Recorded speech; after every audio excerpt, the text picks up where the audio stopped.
Acción, tu revista mensual de cine y series, con los mejores estrenos de cine, fichas y reportajes coleccionables, series de televisión y 4 pósters todos los meses. Búscala en tu kiosco. Hola, muy buenas amigos, amigas, seguidores, seguidoras del canal Acción Cine en YouTube. Aquí estamos otra vez, Jaime Vicente Chagüe. Convocado por Román. Román nos ha pedido que hablemos de una película australiana del año 1971, una película dirigida por Ted Kotcheff con Gary Bond, Donald Pleasence, Jack Thompson, una película titulada Wake in Fright. Román, muchísimas gracias por tu petición y por confiar en mí para analizar una película emblemática del llamado nuevo cine australiano. Se ha dado la casualidad de que no hace muchas fechas, y si no recuerdo mal creo que fue otra persona, Román, y si no, perdóname, me pidió hablar de Picnic en Hanging Rock, la película de Peter Weir, que aparte posiblemente sea la mejor y desde luego la punta de lanza de aquella nueva ola australiana. Yo creo que fue definitiva además aquella película de Picnic para que Hollywood pusiera sus ojos en los directores del continente oceánico, no solo en Weir. Ahí tenéis por ejemplo a George Miller con la primera trilogía de Mad Max. Ted Kotcheff no es australiano, eso vaya por delante, es canadiense, pero llamó mucho la atención con esta película que al final sí que es 100% australiana y acabó dirigiendo un clásico contemporáneo que es el primer Rambo, El Acorralado, el First Blood del año 82, y que algo me dice que más pronto que tarde, que esto según la percepción de cada uno puede acabar cayendo aquí en el canal. Waking Fright, para empezar vendría a traducirse como despertar con miedo.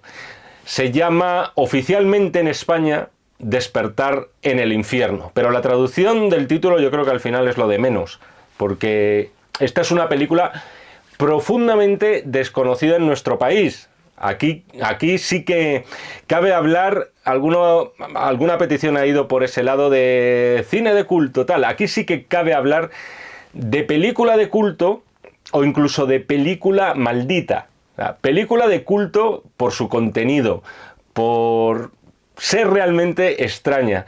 Yo os diría que por contenido, Waking Fright, y a lo mejor aquí se me va un poco la pinza, lo veo un precedente del Club de la Lucha. O sea, veo unas cuantas semejanzas que cuando repase el argumento lo veréis enseguida. Es una película inclasificable. Si buscáis en Wikipedia, os pondrá que el género de la peli es thriller psicológico. Y si buscáis, por ejemplo, El Vértigo de Hitchcock, también veréis que está catalogada de thriller psicológico y no tiene nada que ver. Hay muchos géneros dentro de esta película que efectivamente lo juega todo, eso sí que tiene razón, a una baza psicológica, pero eso lo veremos ahora en un ratín. Como os decía, Waking Fright es también una película maldita. Primero porque tiene las secuencias de violencia hacia animales más salvajes y desagradables que yo recuerdo.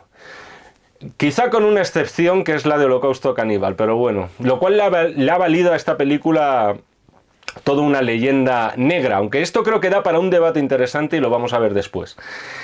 Segundo, es una película maldita porque el público australiano le dio la espalda a esta película. Porque claro, o sea, el retrato que se puede extrapolar que hace la película de los australianos, vamos a decir, claro, esto es como lo de Asbestas, es que se puede coger unos cuantos personajes como representantes de toda una sociedad, no, pero ya sabéis a lo que me refiero. Esto ocurre en el siglo XXI y por supuesto ocurría a principios de los años 70. Lo cierto es que tú ves esta película y se te quitan inmediatamente las ganas de poner un pie en ese lugar.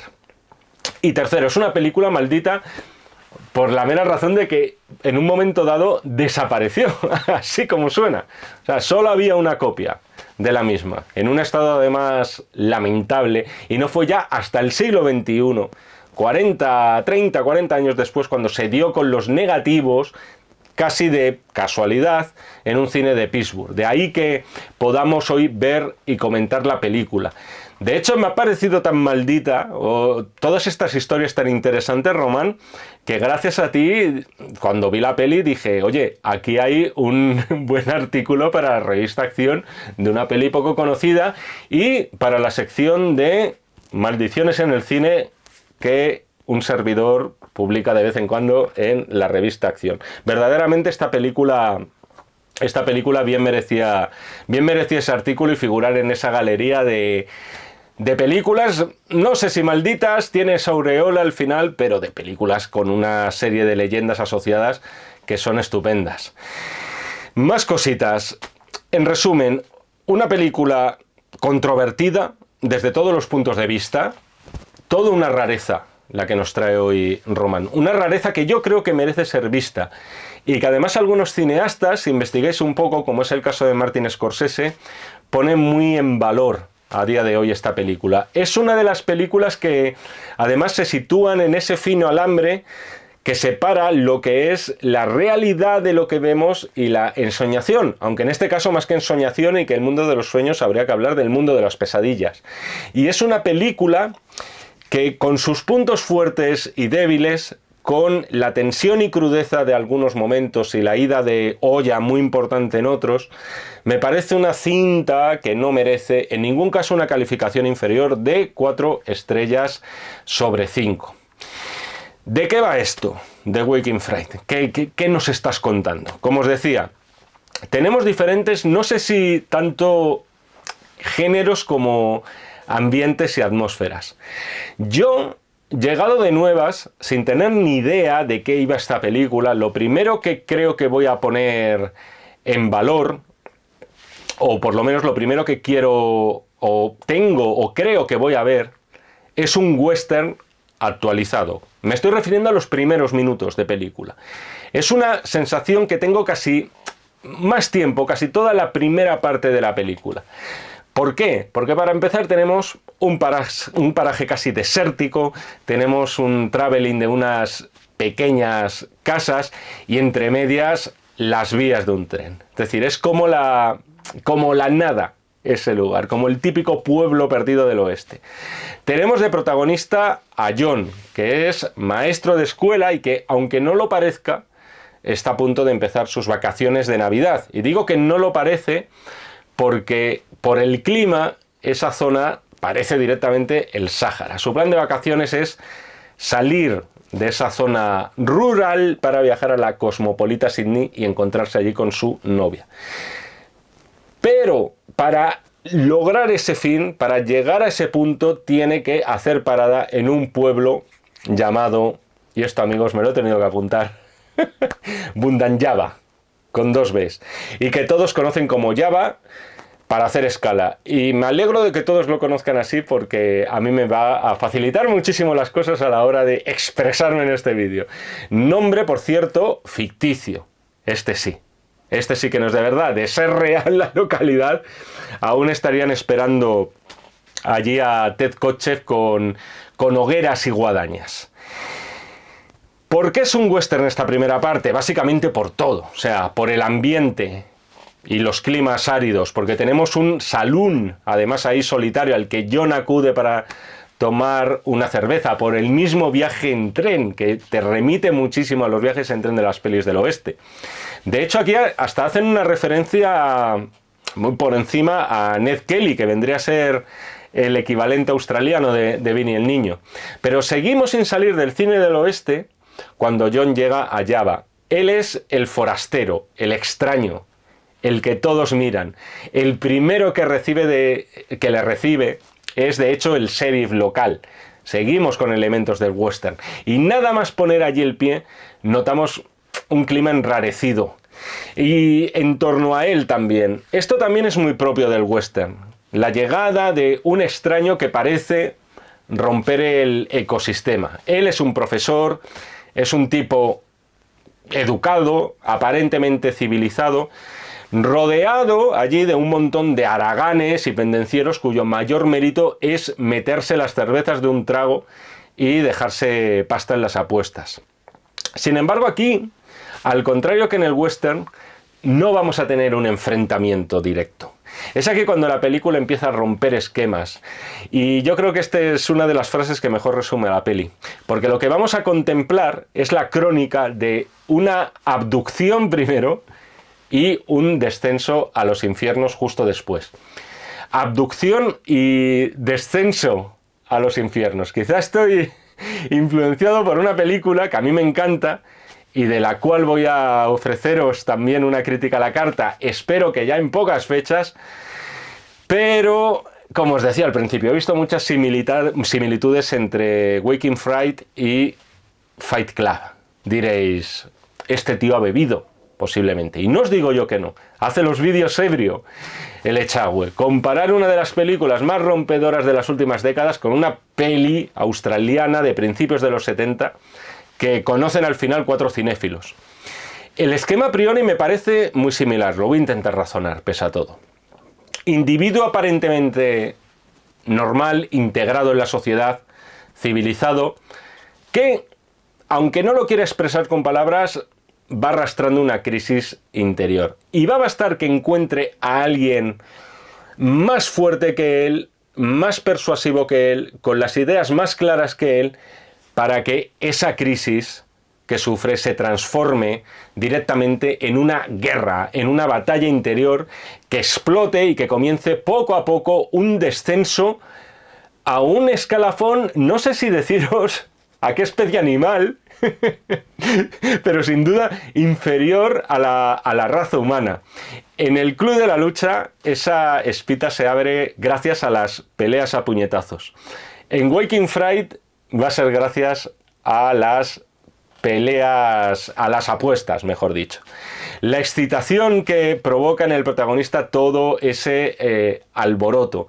El morbo tanto de ganar pasta como de perderla. Se le va a abrir un nuevo mundo de repente a través del juego. Y no solo es que le atraiga, sino que además él nota que se empieza a sentir aceptado allí. Se empieza a sentir miembro de una comunidad que es quizá lo que a él le faltaba. Ese desarraigo que vemos al principio, no parece que haya nada que le ate a la localidad donde él es profesor. Es aquí ya, es una peli muy difícil hablar de ella, porque es aquí donde los géneros cinematográficos se diluyen. Thriller psicológico, podría ser. Western moderno del forastero que llega a una ciudad sin ley, como os decía antes, ya hemos visto que sí. Terror, posiblemente yo creo que este es el género oculto de la película. Al principio creo que es el personaje del policía el que le dice a John que allí tienen un problema con los suicidios en el pueblo, porque al parecer la tasa es muy alta. Y una de las reflexiones es la de que el suicidio es la única forma de salir de Java. Este pueblo de Java es el infierno, o sea, en el sentido más bíblico de la palabra. O sea, un lugar que te tienta, un lugar que te seduce, del cual no te enamoras, pero sin embargo sí que te engancha, casi como si fuera una droga, y cuando quieres darte cuenta, estás en el fondo. Te han arrastrado hasta lo más hondo del fango. Hay un personaje clave, no sé si decir que es el Tyler Durden de esta película, pero sí que refuerza toda esa clave infernal de la peli, que es, fijaos, Donald Pleasence, que va a ejercer de auténtico Mefistófeles aquí. Yo cuando he visto la película, en la primera secuencia en la que aparece, quiero decir, al verle sentado, comiendo y bebiendo y con la chaqueta negra, pensé que podría ser un predicador, pero no, o sea, más bien es todo lo contrario, es un maestro de ceremonias del mal. De hecho, esta película se puede entender casi como una puesta al día del mito alemán de Fausto, del cual quizá la versión más conocida desde un punto de vista literario es la de Goethe, ese doctor Fausto, aquí un profesor, que en un cruce de caminos vende su alma al diablo a cambio de la eterna juventud. Es más, en un momento dado, el personaje de Pleasence, al que todos llaman Doc, califica al pueblo de infierno. Y creo que no es la única vez. De hecho, si os fijáis, es a partir de ese momento cuando John apuesta por primera vez en ese juego de las monedas. Y una vez que lo prueba, le va gustando y vuelve y hasta que lo ha perdido todo, y acto seguido lo que tenemos es un plano de John desnudo tirado en la cama de su habitación. Es a partir de aquí cuando la película entra en ese nivel que os decía antes de indefinible. Este sería el género, o por lo menos no forma parte de un género de forma categórica. Yo sumaría además otro más, así ya puestos, ya se me ocurre. Es el de cuento de Navidad, o quizá el de anticuento de Navidad. No os lo he dicho hasta ahora, porque posiblemente esta película está en las antípodas de lo que podemos considerar un relato navideño, pero lo cierto es que es Navidad, aunque no lo parezca. Sí que os lo había dicho antes, me parece, pero aunque no lo parezca por el clima y por esos rostros sudorosos y esas camisas empapadas de sudor de todo el mundo, que también es un elemento escenográfico importante, el sudor en esta película. Navidad allí con ese calor, cosas de las antípodas. Pero no creo que sea tampoco casual el hecho de que esta película esté ambientada en esas fechas. Entronca además con esas connotaciones subliminalmente religiosas que tiene todo el relato. Por ejemplo, más detalles. Uno de los paisanos al que conoce mientras están jugando al billar y le invita a ir a su casa, le pregunta si es masón o católico. Por supuesto, eso es lo que siempre preguntamos a alguien a quien acabamos de conocer. Oiga, Jaime Chavo, encantado. Por cierto, ¿usted es masón o católico? Una forma de presentarse me parece estupenda. Aquí tiene lugar, por cierto, una de las secuencias para mí más indescifrables de toda la película. John conoce a la hija de este hombre, su anfitrión, y ella lo lleva a un descampado. Y en los descampados, una pareja no puede hacer muchas más cosas de las que ya sabéis, sobre todo en el cine. Ella es una chica muy extraña, apenas habla, apenas sonríe, es casi como un robot, un poco, es meramente servicial.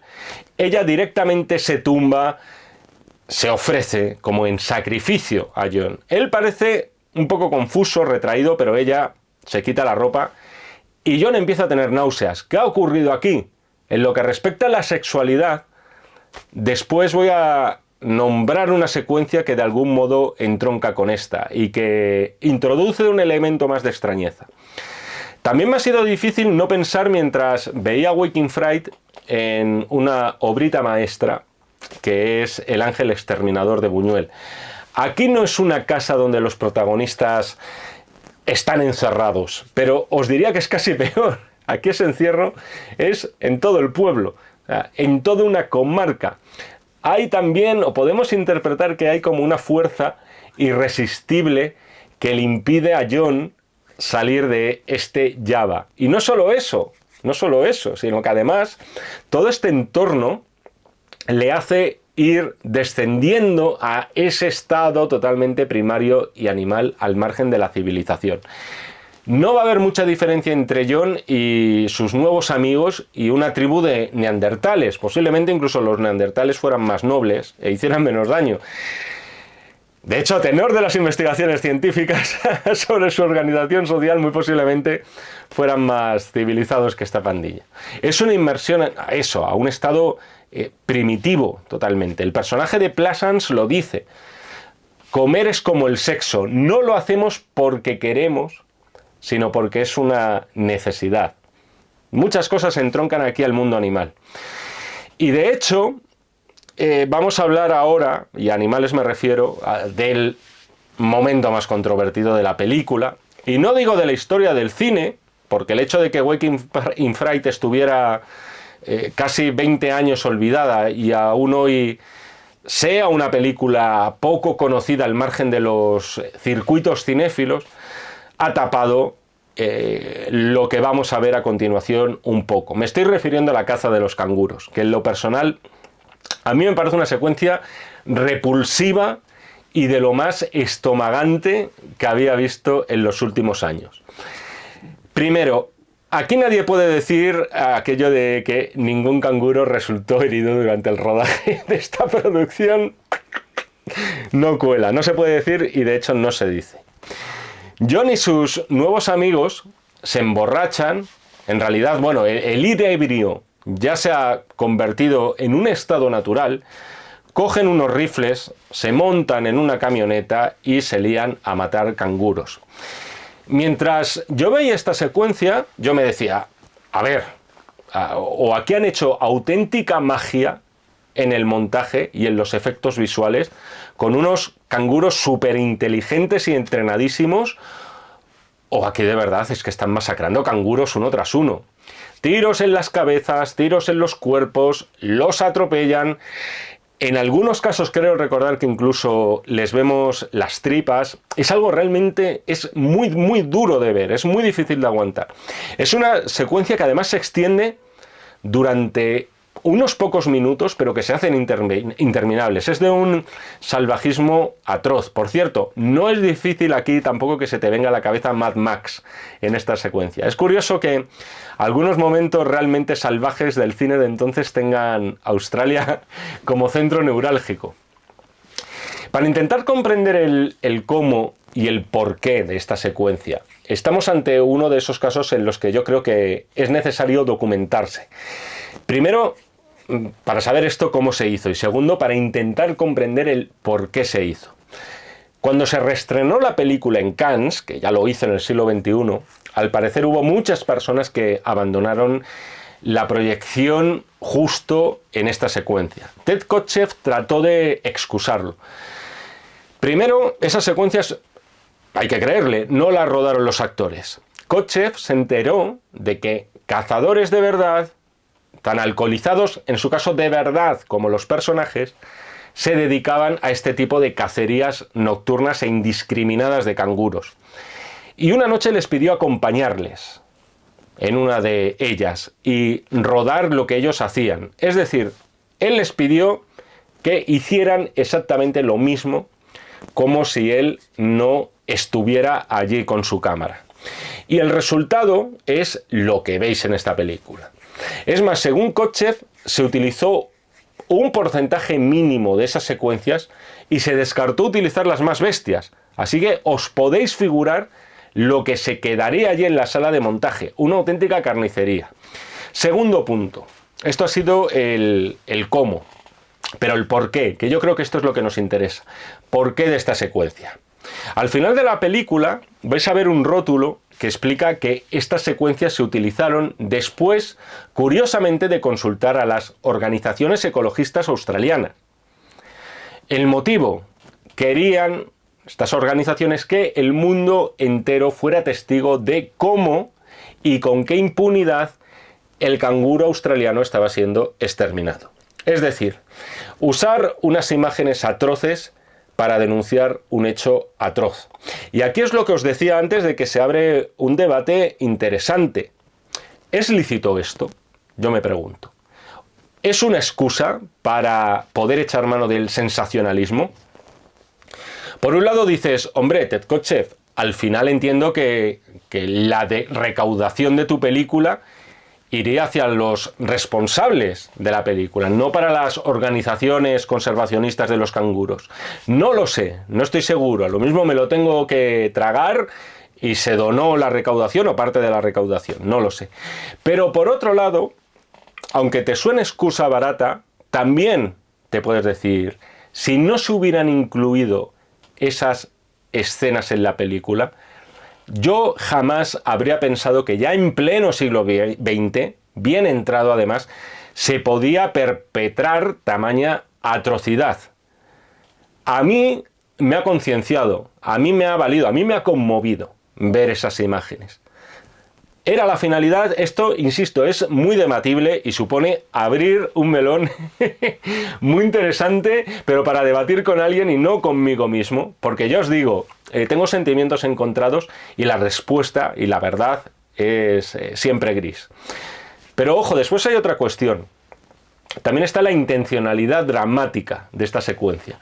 Kotcheff también explicaba que con esta secuencia quería reflejar cómo el protagonista toca fondo del todo, porque lo que vemos es un asesinato múltiple aquí. Y no hay ni una sombra de arrepentimiento. Es más, John disfruta de todo esto, en todo momento y con plena excitación. La excitación que no ha demostrado antes, la demuestra ahora.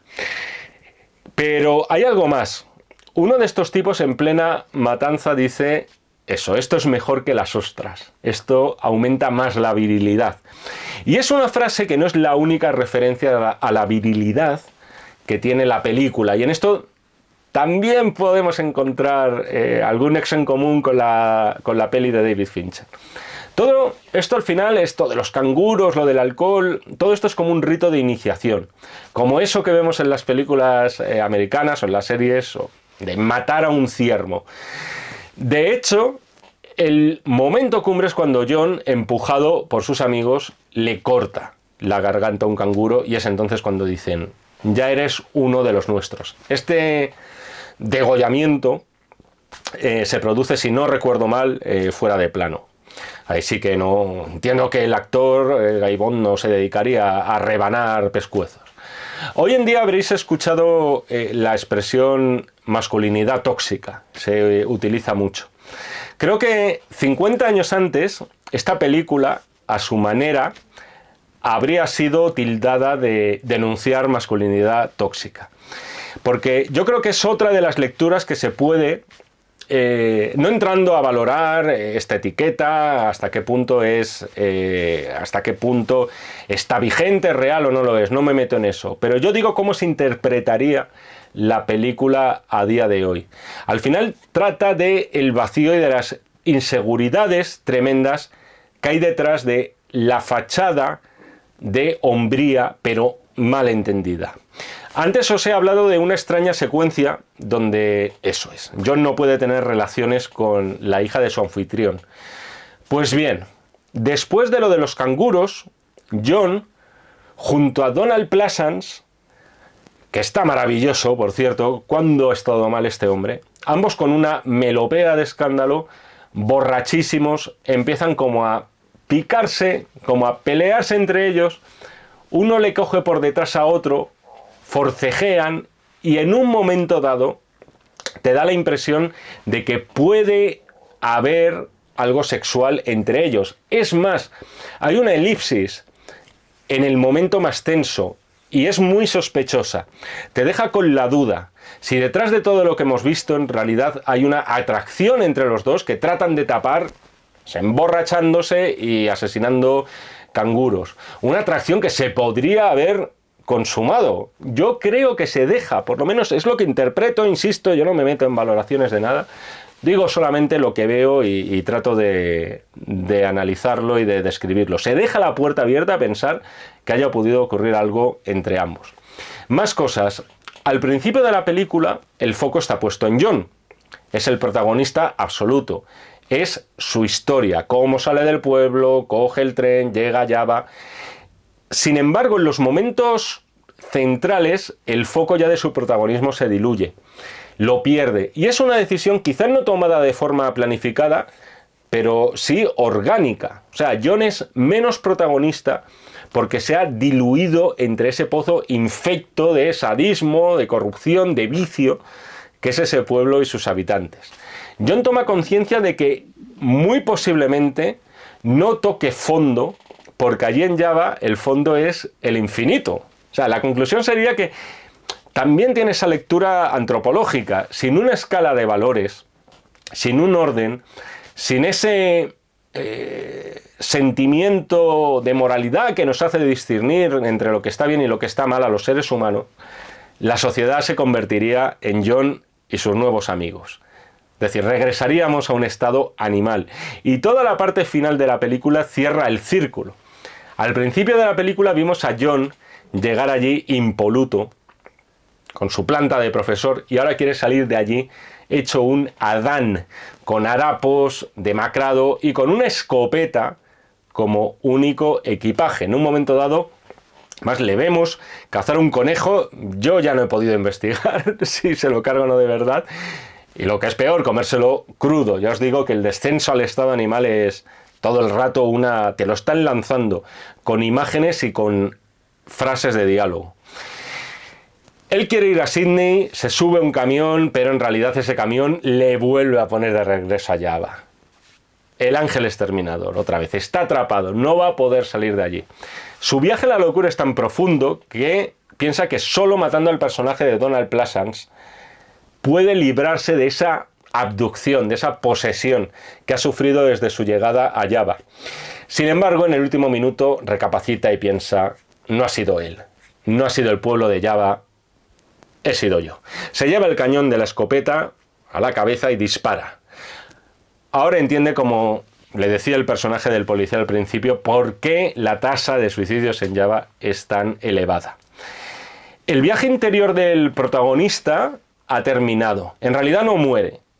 O sea, queda herido y de hecho lo vemos salir de allí de nuevo, limpio, impoluto, sobrio, como un renacer, como al principio de la película. De ahí lo que os decía del viaje en círculo. Vuelve a su hogar, vuelve a las mismas casuchas, tal cual como salió, con esa misma vía del tren en medio de la nada, que también podría ser una metáfora de lo que es la vida de Jon. Pero en realidad yo os diría que sí que ha muerto un poquito, y que ha muerto para eso, para renacer, para volver a nacer. Es un Jon muerto que ha pasado unas vacaciones en el purgatorio, ha visto así de reojo, a ver cómo es esto del infierno, le ha echado un ojo y ha dicho, aquí no va a ser lo mío, y la vida le brinda una nueva oportunidad. Un final podemos decir que feliz, o al menos a mí me lo parece, pero sobre todo creo que es un final que nos lleva al principio, al orden natural de las cosas, a la escala de valores que, con todas las imperfecciones e injusticias que tiene, de momento es lo único que nos convierte en, abro comillas, seres civilizados, cierro comillas. Y hasta aquí Waking Fright. Román, 1.000.000 de gracias por tu petición. Una película que ha sido un reto, es realmente difícil de analizar. Os brindo a todos los que tengáis la oportunidad de verla y espero que te haya gustado y espero que por extensión os haya gustado a todos. Ya sabéis, este careto y esta vocecilla están disponibles para estos vídeos. Solo tenéis que ver la descripción, ver las instrucciones para pedir crítica a la carta a este canal. Sí, oye, si me queréis seguir viendo el careto por aquí. Nos seguimos viendo en nos seguimos viendo en el canal de Acción Cine, si así me lo requerís. Y por supuesto, nos seguimos leyendo en este y en todos los que están por venir de los números de la revista Acción. Muchísimas gracias y hasta otra. Acción, tu revista mensual de cine y series, con los mejores estrenos de cine, fichas y reportajes coleccionables, series de televisión y 4 pósters todos los meses. Búscala en tu kiosco.